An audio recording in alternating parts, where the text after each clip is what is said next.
Students, आज हम करेंगे सार्वजनिक एवं निजी वित्त की तुलना।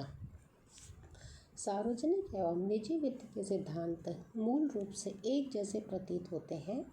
दोनों की समस्याएं लगभग एक जैसी होती हैं और दोनों का मुख्य उद्देश्य भी अधिकतम लाभ प्राप्त करना होता है तथा दोनों की आय और व्यय के बीच संतुलन बनाए रखने का प्रयास किया जाता है।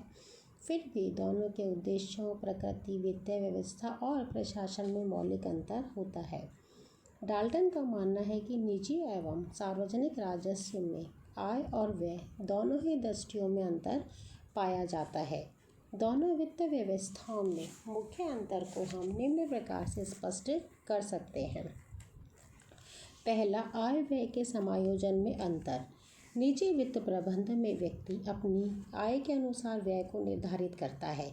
ऐते पाँव पसारिए जैती लांबी सौर वाला सिद्धांत व्यक्ति पर लागू होता है। राजस्व का सिद्धांत ठीक उसके विपरीत है। राज्य अपने व्यय के आधार पर आय प्राप्त करता है। राज्य सर्वप्रथम यह निर्धारित करता है कि उसे विभिन्न मदों पर कितना और कैसे व्यय करना है। फिर इस अनुमानित व्यय के अनुसार आय के स्रोतों पर विचार करता है। अर्थात राज्य में कोट के आकार के आधार पर कपड़े की व्यवस्था की जाती है। वेस्टवेल कहते हैं कि व्यक्ति कहते हैं कि मैं इतना खर्च कर सकता हूँ। वित्त मंत्री कहता है मुझे इतनी धनराशि की व्यवस्था करनी है। परंतु दोनों ही वित्त व्यवस्थाएं अनेक कठिनाइयों के कारण इन सिद्धांतों पर नहीं चल पाती हैं।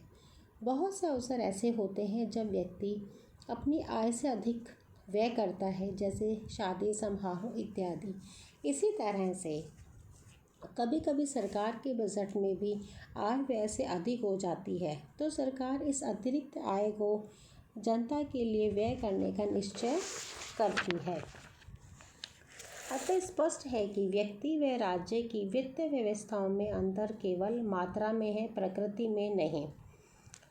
अवधि में अंतर। सरकार प्राय 1 वर्ष की अवधि के लिए आय व्यय का विवरण तैयार करती है, परंतु व्यक्तिगत व्यवस्था में कोई भी व्यक्ति एक निश्चित अवधि के लिए लेखे तैयार नहीं करता, परंतु कुछ व्यक्ति अपने मासिक आय व्यय का लेखा तैयार करते हैं और अपने मासिक वेतन के हिसाब से अपने व्यय को संतुलित करते हैं। ऐसे व्यक्ति बहुत कम होते हैं जो सरकार की तरह 1 वर्ष के लिए अर्थ प्रबंधन का कार्यक्रम तैयार करते हैं। तीसरा हमारा पॉइंट है उद्देश्यों में अंतर। व्यक्ति तथा सरकार के आय व्यय तैयार करने के उद्देश्यों में भी अंतर पाया जाता है। पहला, व्यक्ति सदैव अपने लाभ को ध्यान में रखकर आय प्राप्त करते हैं, परंतु राज्य सामाजिक कल्याण को ध्यान में रखता है। राज्य के कुछ विभाग ऐसे होते हैं जो लाभ के आधार पर संचालित होते हैं, जैसे रेल, डाक, तार इत्यादि। इसी का दूसरा बिंदु है व्यक्ति सामान्यतः अपनी तात्कालिक दृष्टि से मतलब रखता है और वह अपने भविष्य पर विश्वास नहीं करता, क्योंकि व्यक्ति की धारणाएं दीर्घ काल में तो हम सब मर जाते हैं, परंतु राज्य इतनी अल्प दृष्टि वाला नहीं होता। कहते हैं कि व्यक्ति मर जाते हैं पर राज्य का जीवन चिरस्थायी रहता है।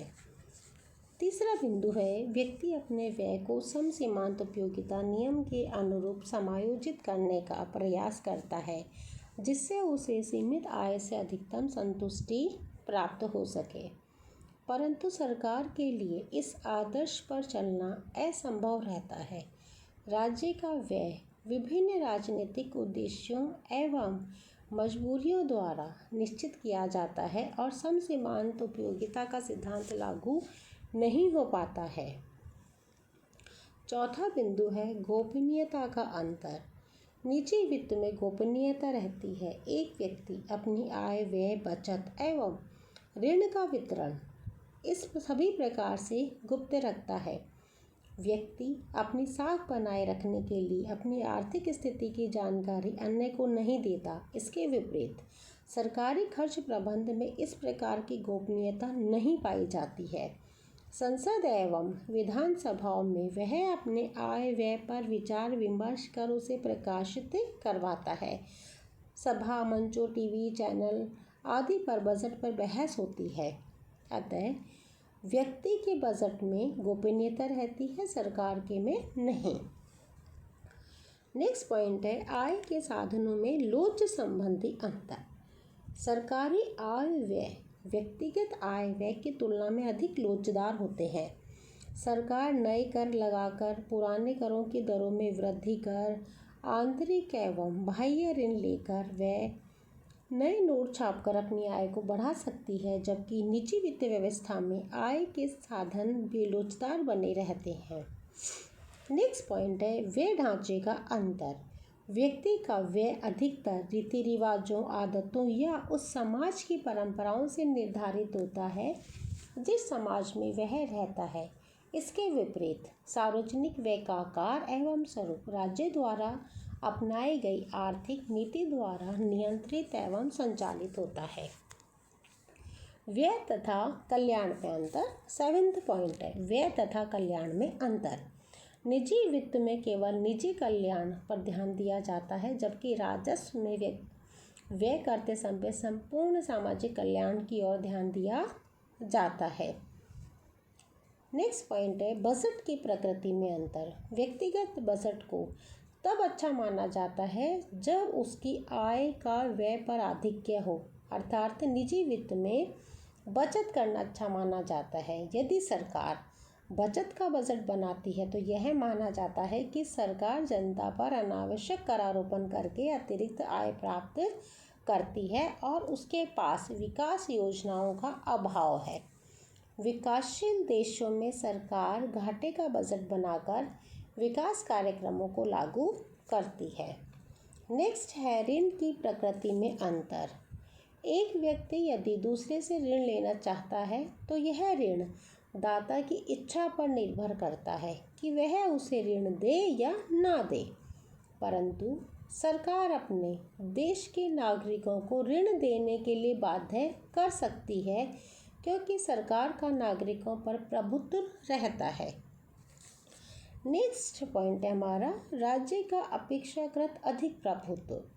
राज्य अपेक्षाकृत अधिक शक्तिशाली होने से व्यक्ति की संपत्ति पर अपना प्रभुत्व जमा सकता है, जबकि एक व्यक्ति दूसरे की संपत्ति को कानूनन हड़प नहीं सकता है।